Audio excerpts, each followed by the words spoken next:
especialmente la llante, que la llante no se trata con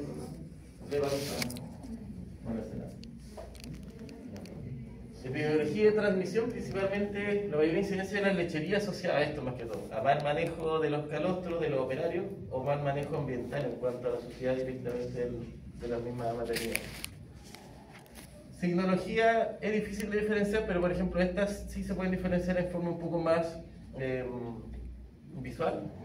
Es que principalmente las diarreas ambientales por Escherichia coli son más asociadas como a diarreas que son amarillentas o blanquecinas,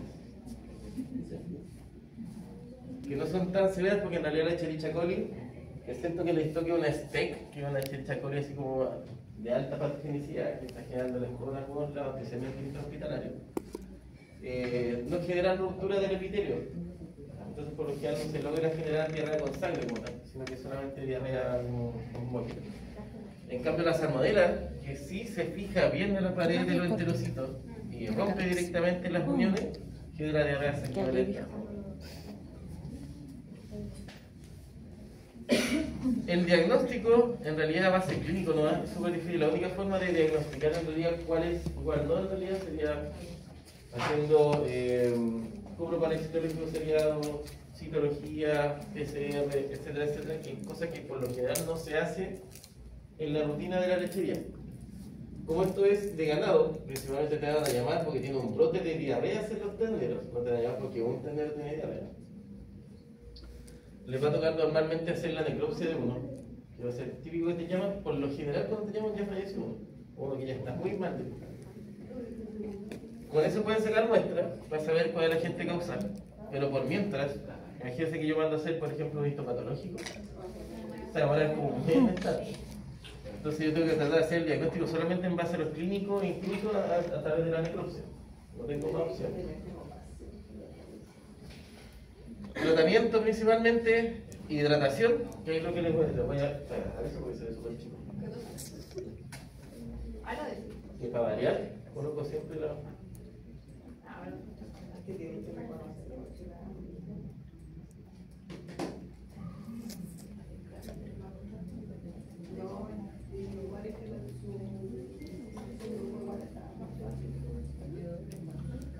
Normalmente tengo tips para la hidratación, en realidad, que es más que todo según la pérdida por pliegue cutáneo. Bueno, tengo pliegues cutáneos que van a 2-3 segundos por lo general y el animal no está tan decaído. Yo calculo en realidad una deshidratación de 2%, 4%, que es casi subclínica, ¿verdad? Si el animal ya tiene los ojos hundidos, la boca y la nariz seca, pero aún está de pie, y no está como decaído así como tirar los pies, yo calculo una deshidratación que va de 6 a 8. ¿Cuándo es cuando se cae? Cuando se cae ya es de 8 a 10 directamente. Cuando los signos anteriores en realidad también están predisponentes, pero además el animal ya no se logra mantener en pie. Ya es sobre 8% de deshidratación. Y ya si está en shock principalmente es sobre 10%, que son animales que por lo general cuando le das el retorno cutáneo no vuelven, nunca vuelven. Te puedes quedar esperando ahí como media hora y no vuelven. Profe, no sabemos, es como en el vino, porque en el vino uno siempre consideraba que tenían un 5% de deshidratación. El 5% de deshidratación en realidad es subclínico. Es solamente que el animal yo lo vea como decaído nomás, pero no... Pero uno siempre consideraba El pliegue cutáneo está bien, el tiempo llenado también, es como todo bien. Sí, pero uno siempre consideraba en el vino eso. 5%. Iban agregando un 5% por tiempo de llenado. Claro. Acá es diferente. Porque acá se basa solamente como en condiciones corporales del animal en teoría. O sea que si me pone, no sé, la prueba como que está medianamente de pie, yo debería saber el porcentaje de deshidratación. Claro. Y lo bueno es que no es tan exacto. O sea, puede ser 6 a 8 o de 8 a 10. Ya, entonces tiene que ser como acorde al cuadrado de ahí. Sí.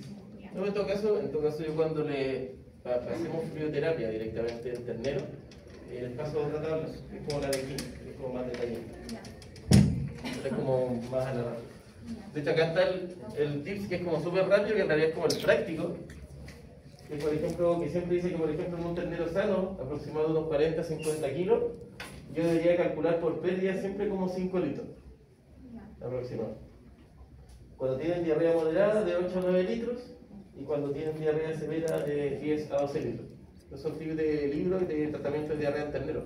Y sacan un promedio de un ternero que en teoría debería pesar unos 40 50 kilos.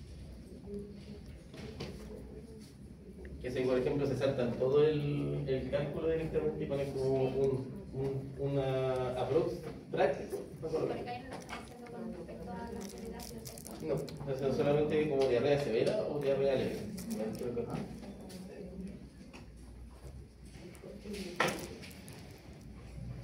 Acá se usa, por ejemplo, no sé, tengo formas de hidratar. Por lo general se puede usar yugular, se puede usar una vena auricular. La oreja. Para ahí ponerle sola. Claro, ahora por lo menos a mí no me gusta porque las enterales por lo general darle, si el animal está medio enfermo con diarrea, en realidad esto no se hace, yo prefiero por sonda. Se pueden colocar sonda, igual que para la administración de calostro en los terneros, igual como le colocarían a un perro, una sonda nasogástrica directamente y colocarle ahí a través del fluido. ¿Profe? ¿Y por qué la vena arterial está ahí en otro lado o tiene que ser ahí? No, que de repente como depende de la vena que encuentre o de la práctica de la persona. ¿Cuál es la idea de la oreja? Es que en teoría la mueven menos, podría estar con más fija. Porque los animales igual cuando le coloco yugular, que pasa alto también en caballo, se mueven mucho para los lados, entonces cuesta mucho que esto se mantenga, porque se pueda sí, pero si va a ser resultadiza. Pues cuesta un poco para que se mantenga, para mantenerla bien. De hecho, normalmente en caballos y en vacas yo por lo general me quedo hasta que le pasen los fluidos. Porque para asegurarme que se quede quieto, porque si no cuesta un mundo colocarle medicamentos. Y de antibiótico, bueno, siempre lo ideal es usar antibiótico-terapia, pero lo que normalmente se usa es el cloranfenicol como antibiótico de amplio espectro, como para Escherichia coli directamente para algunas salmonelas, y la neomicina en el caso de tratamientos que puedan tener asociación a protozoo, pues de efecto antibacteriano y antiprotozoal. ¿Qué es importante en cuanto a prevención de esto? Es que en realidad la mayoría de las prevenciones se logran principalmente uno con manejo de los padres y con manejo de los calostros de los terneros. ¿Cómo se lo manejo? Uno es que los padres, por lo general, la mayoría de los animales que tienen, está más que documentado que la incidencia, la incidencia de las neumonias en los terneros y de la diarrea de los terneros está asociado a problemas al parto, por ejemplo. Todos los animales que tuvieron problemas al parto, lógicamente, si tuvieron si absorbieron o si respiraron meconio van a tener neumonía, pues es un hecho. Si tuvieron un parto muy distóxico directamente y después quedaron muy débiles y no consumieron calostro, probablemente van a tener diarrea después. Entonces por eso se trata de siempre tener medidas en cuanto a evitar las distocias en las madres, primero que todo como primer manejo preventivo, antes de que el animal nazca. Y lo otro son los manejos principalmente del calostro, que esto es importante que se lo sepan como parámetro. Igual se los pregunté en producción siempre cuando pasamos estas cosas, que sepan en realidad la cantidad de administración que se da de calostro a cada animal,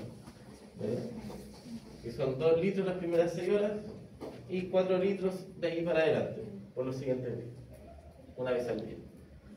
Ojalá elegir calostro que venga de vacas multíparas o con una buena cantidad de IgG o proteínas totales en el calostro. Seguro que eso se puede medir. De hecho, hay ¿cómo se llama? Un aparato que es un calostrómetro que se llama, que igual que los densímetros. No sé si han visto eso que es típico en las clínicas, que uno le coloca una gotita y lo mira contra el otro. Es como si fuera un...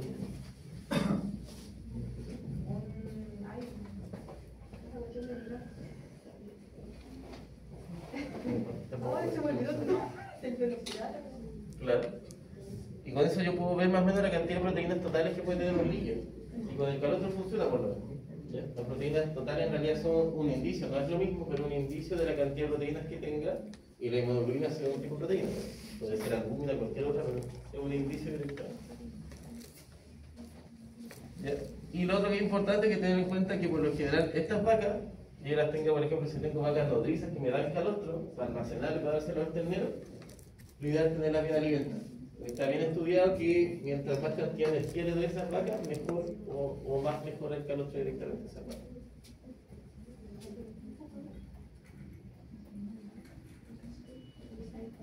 Directa a las patologías, más que todo la diarrea viral bovina, como principal exponente directamente, que es súper prevalente a nivel país. De hecho, por eso está la vacuna Nacatelmaster. Nacatelmaster es una de las principales que se coloca, que es como la polivalente de los perros. Que es contra varias patologías como tal.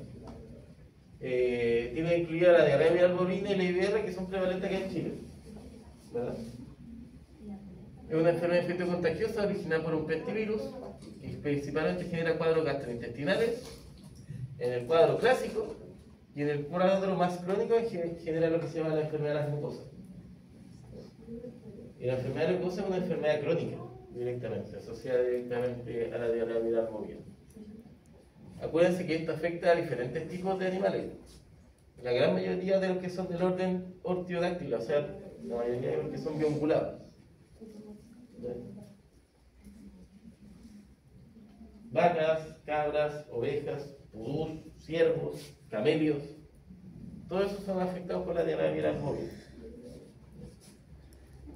Otra cosa importante es que esto es de transmisión horizontal y vertical, por tanto igual puede generar abortos directamente en los animales.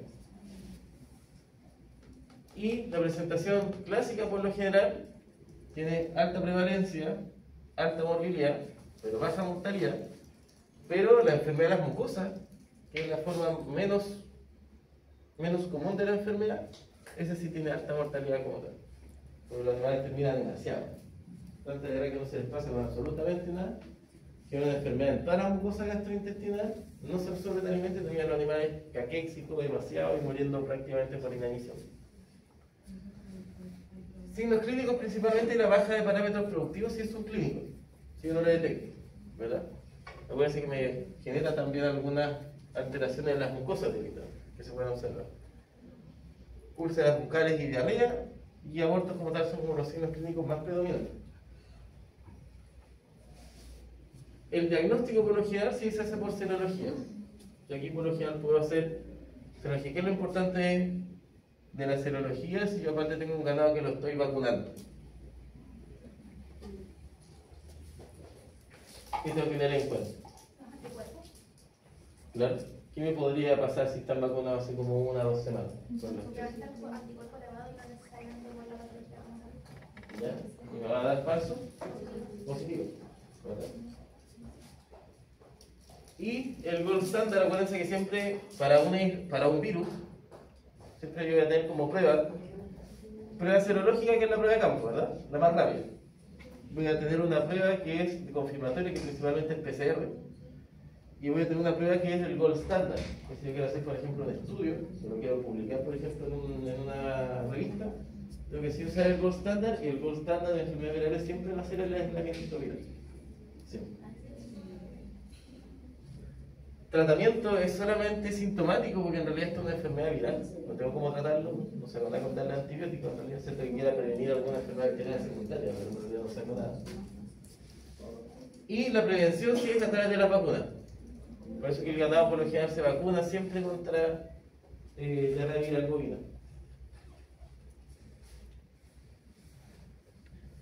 La paratuberculosis la puse porque en realidad la paratuberculosis de repente como que pasa, como que nadie la nombra. Es como bien subdiagnosticada y le dan poca importancia porque a lo mejor no tiene tan alta prevalencia. Entonces se puede confundir con una tuberculosis, se puede confundir con cualquier otra enfermedad. Una enfermedad también asociada a un micobacterio.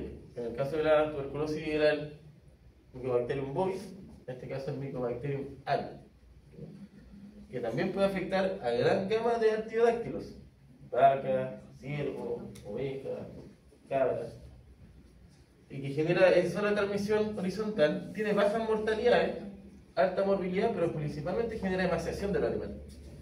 Son animales que tienen síndrome de mala digestión constante. No digieren bien, no asimilan bien los alimentos y constantemente, a pesar de que comen, bajan y bajan y bajan y bajan de peso. Profe, entonces para tuberculosis es diferente a lo que es o es como lo mismo. O sea, son diferentes los agentes causales porque el Mycobacterium avium es uno y el Mycobacterium bovis es otro. Pero la forma de presentación, a pesar que en estos casos, por ejemplo, ¿qué lo podría diferenciar? Uno que la tuberculosis, la predilección de donde generan los tubérculos, los abscesos en los pulmones. Es verdad. El Mycobacterium aviar afecta más que todo al aparato digestivo, la predilección por lo menos de la bacteria. Ahora puede generar cuadros subclínicos con solo pérdida de peso en los animales, los dos, sí, ya se puede confundir.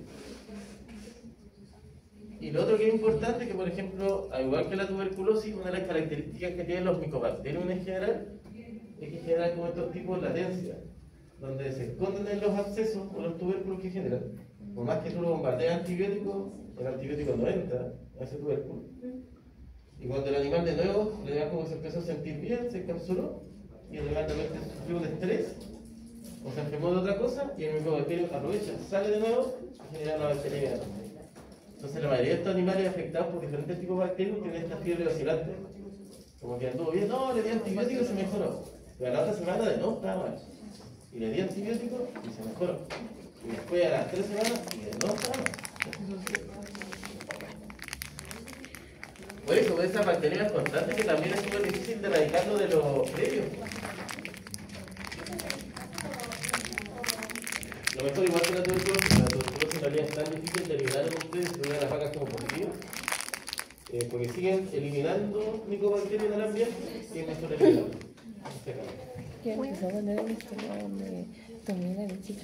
Signos principales: bovinos con cuadros de diarrea continua o intermitente, refractaria a tratamiento y baja condición corporal.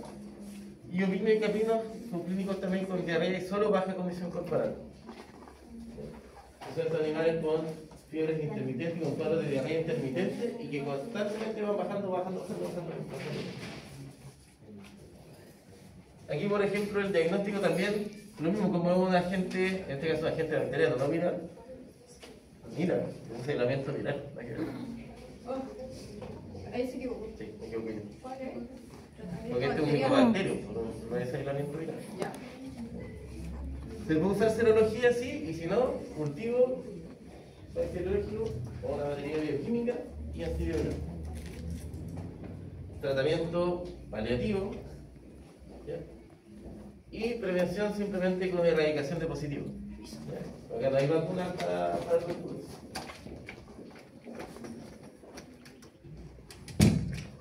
¿Cuál es el tratamiento? El tratamiento es paliativo, crioterapia, antipirético. Sí, porque ¿se acuerdan? ¿Ustedes saben, por ejemplo, qué antibióticos existen para el tratamiento de tuberculosis? No hay. En humanos. Ah,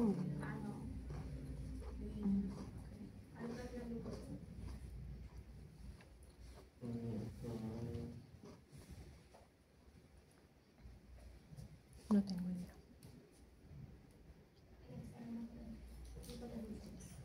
Tarea para casa porque tampoco. Pero eso, más que por eso no se ocupan en vacas, porque las vacas con tuberculosis se eliminan, ¿no? Pero en medicina humana hay un antibiótico en particular que se usa como Mycobacterium, porque una de las características que tienen los Mycobacterium es que son súper resistentes a todo. A todas las antibióticos. Y aparte tiene esta capacidad como de encapsularse en los abscesos y defenderse de los antibióticos y después volver a salir. Entonces es súper difícil tratarlo dentro de los abscesos que generan, o de los tubérculos que generan. La reticuloperitis traumática, que por lo general siempre está asociada a pericarditis también, está asociada más a cuerpo extraño, ¿verdad? Donde la principal prevención en realidad son los imanes reticulares. La forma más fácil que yo tengo de detectarla en realidad a través de las pruebas de Ketzer, ¿verdad?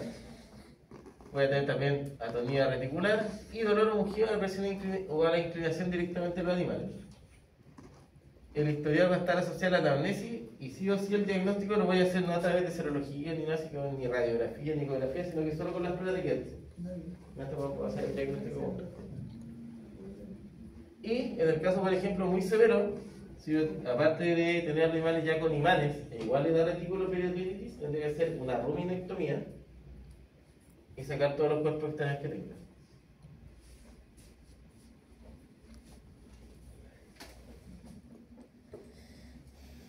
El que tenga la capacidad y le guste mucho la medicina bovina, la recomendación para hacer esto, porque acá en Chile hay pocas universidades donde se haga rutinariamente este tipo de procedimientos, excepto yo creo en la Universidad de Concepción y en la Austral.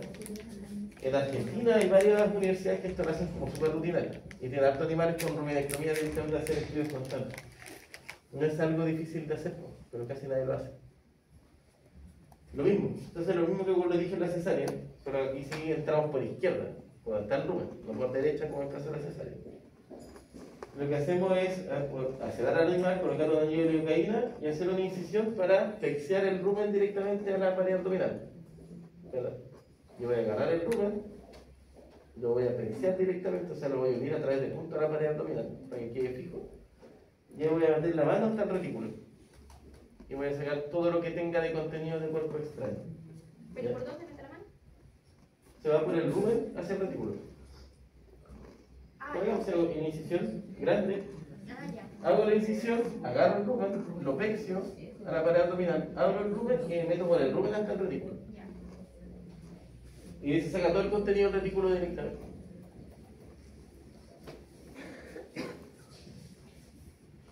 Lo que se llama una ruminectomía.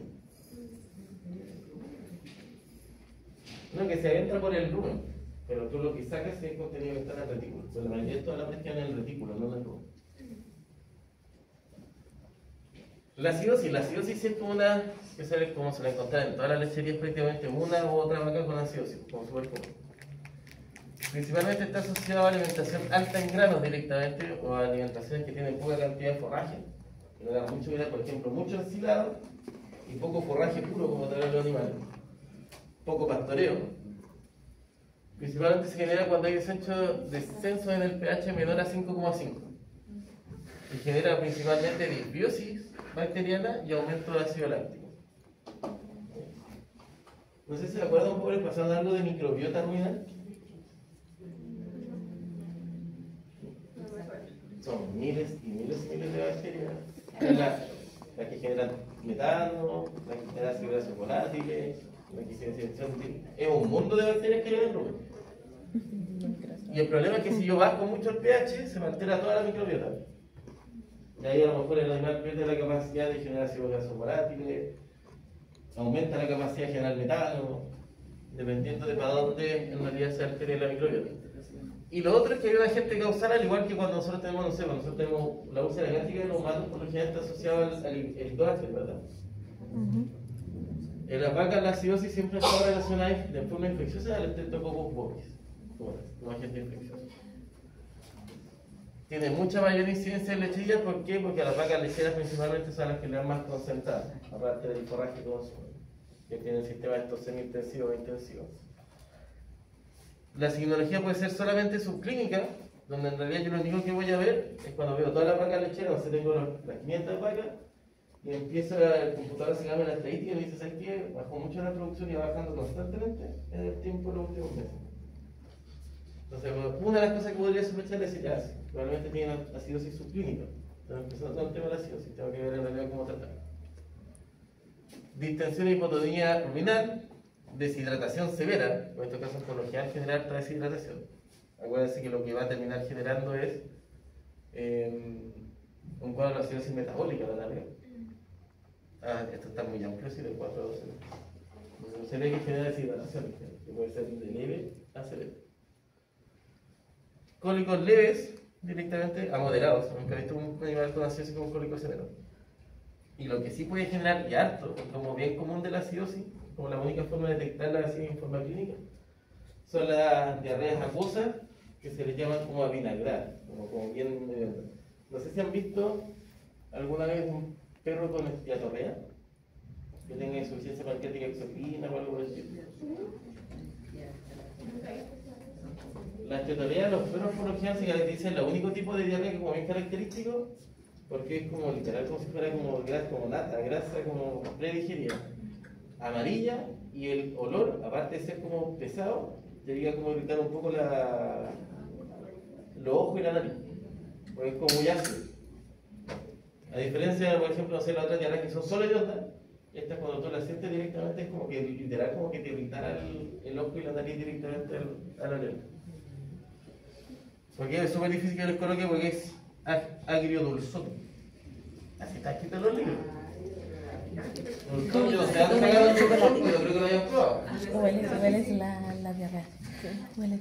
Que principalmente es alimento no digerido, como en realidad el animal pierde cierta capacidad de digerir alimentos porque tiene una acidosis ruminal, está eliminando parte de la microbiota, no digiere bien, no procesa bien los alimentos. Entonces como que pasa en bando, no digerido de buena manera. Y principalmente también cursan mucho con fiebre, porque hay como este desbalance bacteriano, principalmente empiezan a proliferar bacterias que son dañinas directamente para el organismo. Y se produce esta disbiosis y translocación bacteriana. El diagnóstico se puede hacer a través de historial clínico y exámenes clínicos por medición de pH ruminal, que es lo más asertivo. El problema es que como mido pH ruminal, tengo que tener al animal con una ruminectomía hecha y estar midiendo directamente el pH directo del rumen. Eso es lo que se hace en algunas universidades donde se hace estudio constante de vaca. Se va a sacar test y estudios, etcétera, con diferentes dietas. Es tener cierta vaca, hay que tener un código ético, si todo un tema ético directamente va a tener la vaca, puede estar siempre detrás con una luna abierta. Va a estar todos los días sacando muestreos, les colocan como una capita como que no se lo infecte. Bien. ¿No es peligroso para el ser humano como meter la mano en el rumen? Como te digo que... O sea, como que se atabase o que se te quede. algo, si te una bacteria Como o sea, los geles de mascarilla, cofia, todo el guante, y con la base de las manos desinfectarse. ¿No? Son bacterias, no son virus. Entonces, por lo general no se volatilizan tan rápido. ¿Cuál sería el peor escenario? Pero aquí no hay, la vaca está muerta. Los clostridios es por uno. Los que sí pueden saltar como por el aire directamente por la que hablamos cosas, pero si se acuerdan, la mayoría de las bacterias por clostridium o las clostridiosis, los animales se mueren en forma sobreaguda. ¿No? Yo no voy a tener un animal con una ruminectomía que esté con clostridiosis, porque ya está muerto ya. Entonces, no, pues el riesgo es mínimo, una buena manipulación del problema, porque si yo meto la mano pelada, así, y después me como un completo allá atrás. Y lo que sí se puede hacer en forma más práctica, porque otras cosas de repente es difícil hacerlas, las mediciones de pH ruminal se hacen, pero se hacen principalmente en universidades, donde tengo estos estudios directamente de las vacas con ruminectomía, es la medición de lactato sanguíneo. Eso sí me sirve, y es fácil, es con una línea. Voy a medir netamente la cantidad de lactato directamente en sangre para ver lo que estoy detectando. No estoy detectando la acidosis ruminal, estoy detectando la acidosis metabólica.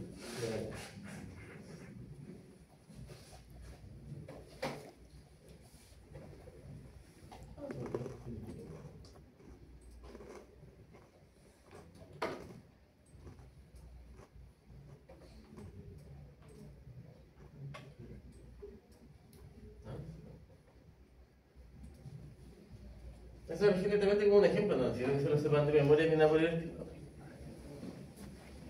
Pero en realidad toda la asociación que se hace dentro de la por ejemplo, exposición a carbohidratos muy solubles directamente, a dieta muy alta en grano, a lo que va a llevar a la baja del pH luminal, la acidosis directamente, y cuando aumente mucho el ácido láctico, va a llevar a muchos cuadros sistémicos. Dentro de eso también está la laminitis en las vacas. Una de las principales causas de la laminitis en las vacas son las acidosis subclínicas. A veces la vaca igual les da laminitis, igual que los caballos.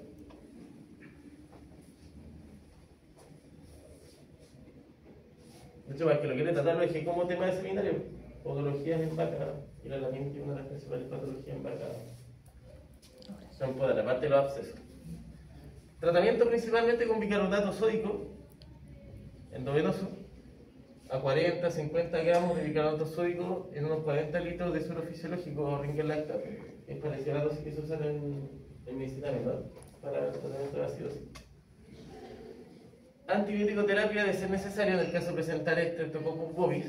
Por ahí sí debe ser antibiograma, porque en realidad el Streptococcus bovis también es bastante resistente a antibióticos.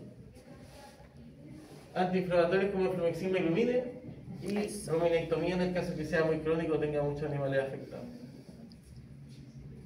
Ruminectomía, lógicamente, no para hacer una cirugía, sino que ruminectomía está haciendo controles de pH. Y la prevención, principalmente siempre introducir a las dietas concentradas de los animales en forma paulatina. Entonces, la vida siempre que yo cambie dietas abruptamente en los animales, tendría que hacerlo en forma paulatina. Nunca esperar que se me termine el alimento, decir, oh, no, ¿qué alimento? Voy a comprar al tiro otro, nada que ver, y darles al mismo día, pues se van a enfermar los animales. Eso les va a pasar en clínica menor, mayor, en todos lados. Incluso con las guapas, con los cabros chicos, igual. Hasta nosotros, pues sí. Pónganse a comer 2 semanas seguidas puras verduras y después mándense una asado. Independiente de que sean carnívoros o no sean carnívoros, les va a dar un cuadro o un colegio. Y ojalá promover el incremento de bacterias utilizadoras de lactato, como son la Megaspora, el DESI y la Celomonas ruminacium, y la administración correcta de fibra. ¿Por qué? Uno, estos se pueden vender, de hecho se venden como probióticos para vacas, porque son justamente bacterias que dentro de la flora ruminal agarran el lactato y lo convierten en ácidos grasos volátiles y no impiden que se acumulen en mucha cantidad. Y lo otro, la correcta administración de fibra, que es el forraje, que ojalá los animales pastorean harto. ¿Es por qué? Porque se recuerda que los animales que pastorean por lo que hace esta regurgitación, que es la rumia, para volver a moler el alimento, volverlo a ingerir. Eso es lo que más genera saliva. Y la saliva que hace, acuérdense que es tamponeante, es alcalinizante. Entonces, el principal método de defensa que tengo contra la acidosis es la misma saliva de la animal. Por eso es que dicen que por lo general la vaca o cabra, si no, vaca que no rumea, vaca que está enferma, porque está mal. Porque independiente de la causa que esté generando que no rumee, va a terminar con acidosis o con algún otro problema. Es parte de la normalidad. Eso a lo mejor se me había olvidado recordárselo en cuanto a la semiología, y siempre me tengo que preocupar de que estén rumiando. ¿Y el lactato en qué se convertía? Se volvió volátil pero bíblico. ¿Las bacterias que ocupan lactato? Sí, dijo que se vendían los probióticos porque son bacterias que dentro de la flora ruminal agarran como el lactato y lo vuelven volátil. Lo transforma en ácido graso volátil, que es como utilizable como energía. Hay mucho sueño. Desde que llegué. ¿Se acuerdan que los rumiantes podían convertir los ácidos grasos volátiles directamente en energía? Una de las principales fuentes de energía de ellos, que nosotros no podemos. El timpanismo, que el timpanismo yo creo que uno de los principales que van a ver. El timpanismo parece que hay dos. Uno que es el timpanismo que se llama espumoso, que es asociado a dietas, por ejemplo, alta en grano o leguminosas muy tiernas, que son como muy jóvenes, que por lo que son leguminosas son forrajes que tienen mucha cantidad de carbohidratos y poca cantidad de fibra de pared celular. Y el timpanismo gaseoso, que es por el sobreacúmulo, por ejemplo, de estos ácidos grasos volátiles, ¿verdad? O la incapacidad de eliminarlo. Acuérdense que las vacas, por lo general, igual que con el metano, la vaca ¿qué hace? Acumula gas directamente, pero constantemente se tira feo o eructa. Entonces constantemente van eliminando metano al aire. Como normal en la vaca, es como normal en la vaca que haga eso. Si tengo algún grado de obstrucción, por lo general, puede impedir que eructe directamente la vaca y se va a tender a acumular directamente el gas. Pueden ser por obstrucciones o estenosis esofágica, y lo otro es por cualquier cosa que altere la motilidad directamente del rumen. Que puede ser acidosis, ruminitis, o lo que se llama el síndrome de Hofblum. Aquí la teoría es, ¿se acuerdan cuál es el principal nervio que irriga el aparato, el sistema nervioso parasimpático? El vago. Entonces, por lo general, por ejemplo, podría pasar incluso con una reticuloperitonitis, donde salió del retículo un alambre, estuvo molestando por ahí y llegó a cortar o a lacerar el nervio vago. Ahí se queda sin irrigación del sistema parasimpático, se quedan sin movilidad, parte del rumen y del retículo, porque no está irrigando nada nervioso que los irrigue directamente para la señal de movimiento. Y se genera estenosis y hipotonía. Es el síndrome de Hofblum, solo que si es Hofblum anterior, o sea, si se altera la parte más craneal del nervio vago, le llaman Hofblum anterior, y si es la parte más inferior del nervio vago, es el Hofblum posterior, y ahí afecta lo más y la bomba sonal rumen. Los signos principalmente es distensión de la fosa paralumbar izquierda, disnea y muerte en intervalo de 1 a 5 horas. Entonces, esto es de tratamiento de urgencia. En caso, los timpanismos siempre se tienen que tratar al tiro. El diagnóstico es simple a través del cuadro clínico, en realidad es la única forma que va a tener un animal así como toda la parte izquierda como globo, tiene un igual que globito, y con cólico convalescente. El tratamiento acá tengo dos. Principalmente lo que siempre se hace es trocarización, más que la luminectomía. Y la trocarización, ¿qué es? Es colocar un trocar directamente, que es como un embudito con filo, que parece como sacacorcho, que se coloca directo de la pared abdominal hacia el rumen. ¿Ya? Esto igual es fuerte directamente en el sentido, porque lo bueno es que como está tan inflamado el rumen está pegadito a la pared, entonces yo entro, y como está tan distendido, es poca la cantidad de grasa o de piel que tengo que atravesar, pues está como tan estirada la piel, que se va como perdiendo, que meto el trocante como si fuera una puñalada directamente. Y ahí queda fijo, como tiene esa rotación, como si fuera un sacacorcho, queda fijo y no se sale. Y permite que la pared también quede pegada directamente al abdomen. ¿Bien? ¿Cuál es el problema? Es que normalmente las tracas después yo los tengo que sacar. Y cuando los saque voy a tener que hacer una pequeña incisión y terminar haciendo una ruminectomía. ¿Cuál es la idea? Que una ruminectomía a lo mejor yo no puedo estar haciendo una ruminectomía además que esté tirado con un timpanismo así como a punto de morir. Entonces hacer la trocarización primero como manejo urgente. Y después la ruminectomía se hace cuando ya el animal ya lo tengo más o menos controlado, para sacar el trocar y no generar ninguna patología. Y el tratamiento médico puede ser a través de sondas, ¿verdad? Donde las sondas principalmente yo lo que coloco son medicamentos que son antiespumantes, como la monencina. Coloco una sonda nasogástrica directamente, me podría colocar fluido o cualquier cosa, y lo que le voy a dar es monencina directamente para diluir todo lo que es la espuma que se genera directamente, que no deja salir el gas, y lograr que el gas se libere directamente y vaya saliendo para afuera. Ese es el caso de timpanismo primario o espumoso y que sean más leves.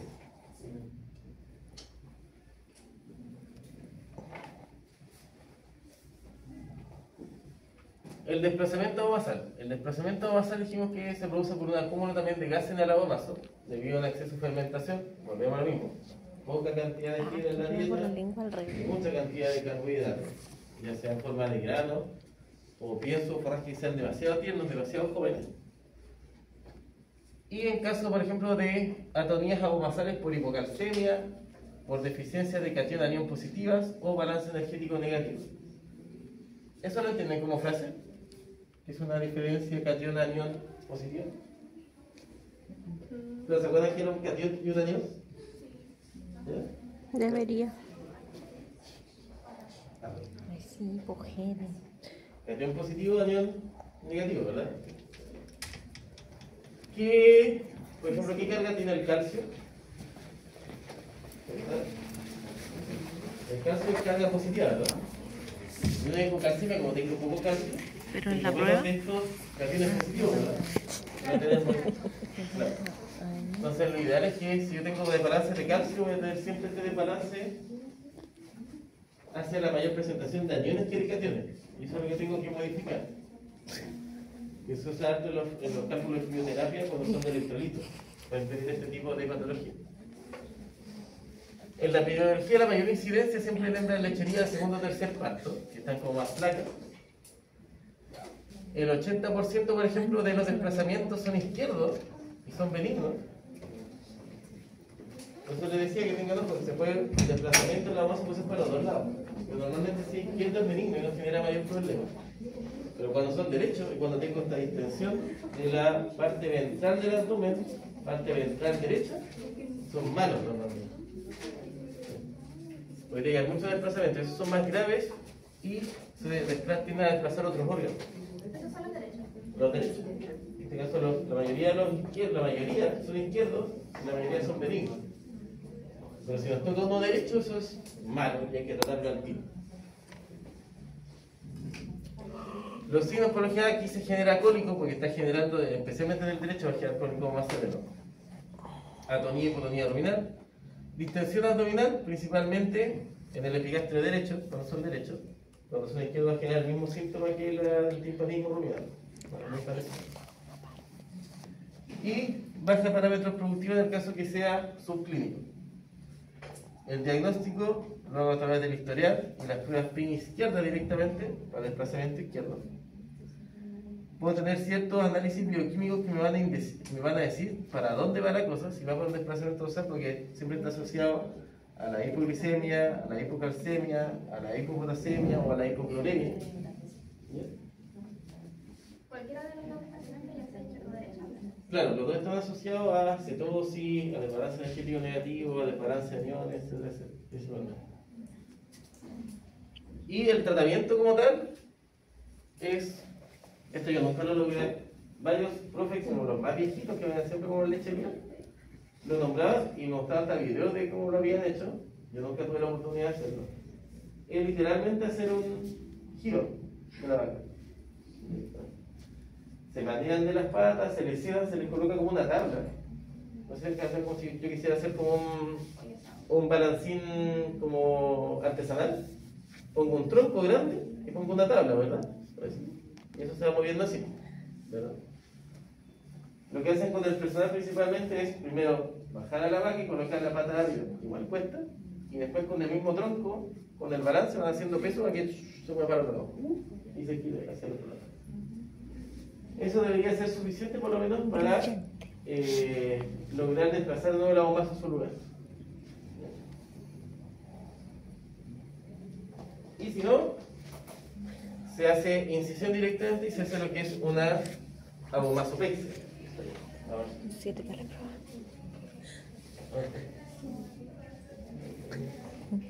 Ahí se ve, por ejemplo, en esa foto que está aumentada la fosa, o sea, no la fosa lumbar, la zona ventral derecha es la que está aumentada de tamaño, ¿verdad? En esa.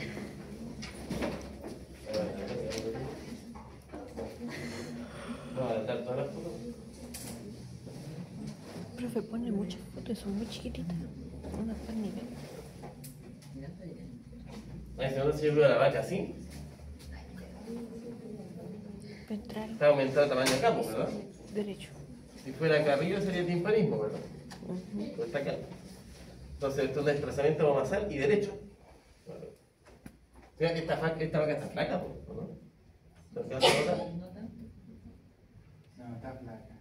Sí, porque se nota mucho la cadera de ese lado. Está hundido acá. Se ve por la nariz. Hay una de un pajarito.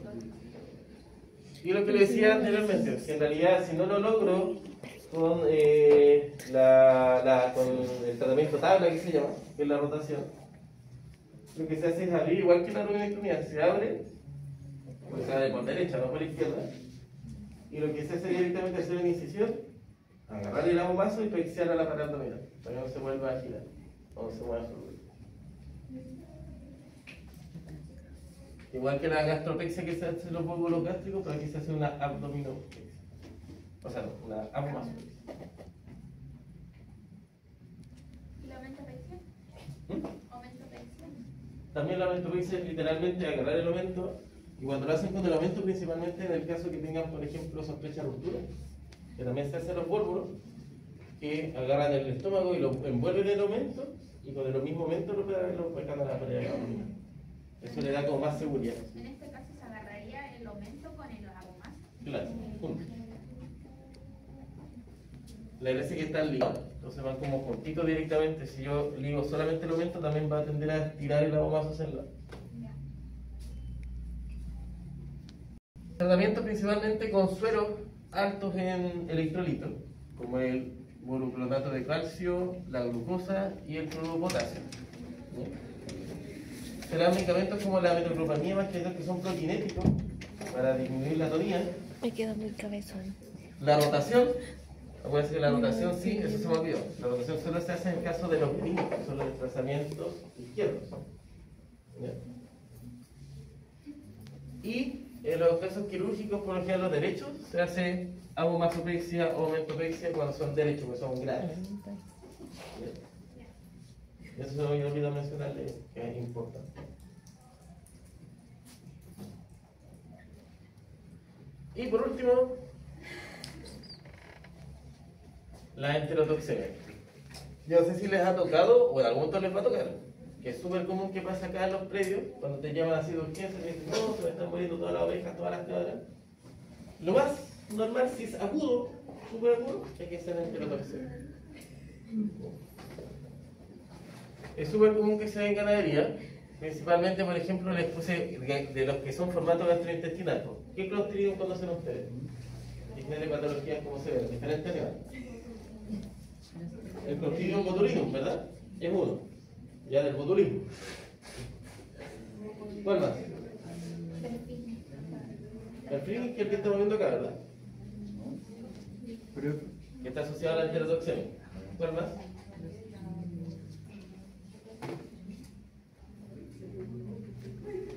Hay uno que venía las vacunas para los caballos con influenza. El tétano. El tetanium. ¿Cómo se estudiaron acá? Tetanium. El tétano. Sí. Clostridium tetani, por lo cual asociado a la herida, ¿verdad? Allá hay como 3 problemas principales y hay más, pero por lo menos 3 principales. Tetanium. Acá por lo general está asociado al Tetanium. Clostridium perfringens que causa la enterotoxina principalmente. Esto no necesito que se lo memoricen, pero tengan en cuenta que los Clostridium perfringens son varios. Está el A, el B, el C, el D, el E, el difficile, el centelli, el séptico, hay varios subespecies directamente. Pero acá el tratamiento por lo general que va a generar, principalmente está asociado a lo que se llama empachamiento. Se empachó. Comió mucho carbohidrato de un solo bocado, le hicieron un cambio de dieta muy brusco, se produce una disbiosis directamente porque hay parte de una pequeña porción de Clostridium que hay en el intestino directamente. Proliferan más de la cuenta, empieza a generar toxinas y genera el cuadro digestivo severo. Vía horizontal por consumo de esporas, que es lo que le llaman los campos malditos también, en el caso de otras clostridiosis, donde como tiene la capacidad de esporular, basta que cambie un poco el clima, los animales que nos cambia directamente pradera, y hay esporas directamente clostridio y se enferman todos, y se mueren de forma sobreaguda. Mayor incidencia en animales jóvenes principalmente, y principalmente asociada a los cambios de dieta. Y esto sí va a generar lo que es hematoquesia de disentería, o sea, diarreas explosivas con sangre, cólico severo y muerte sobreaguda. Igual tienen signos neurológicos. En los casos, no recuerdo cuál era, hay uno de estos que genera signos neurológicos.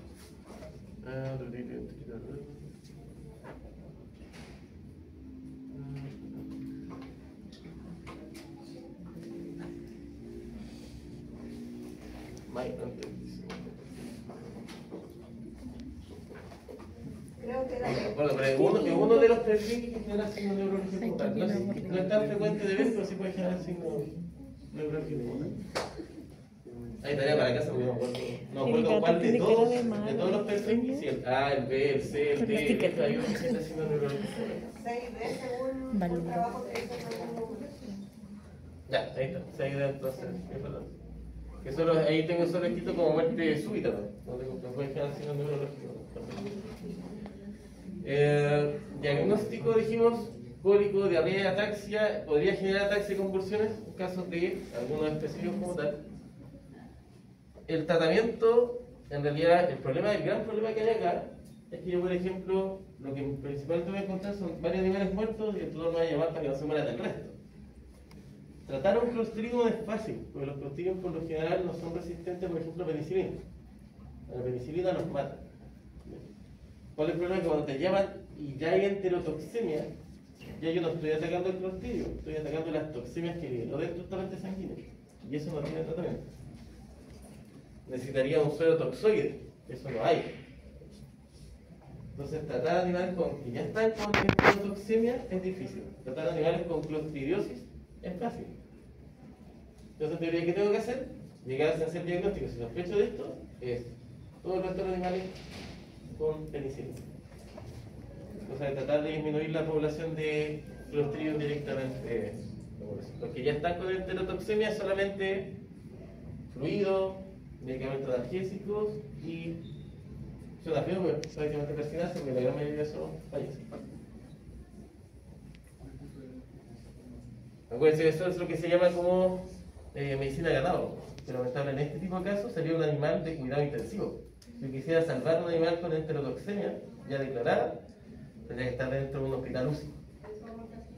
No, en el campo, por más que recolecte especialistas y medicamentos, no se va a morir igual.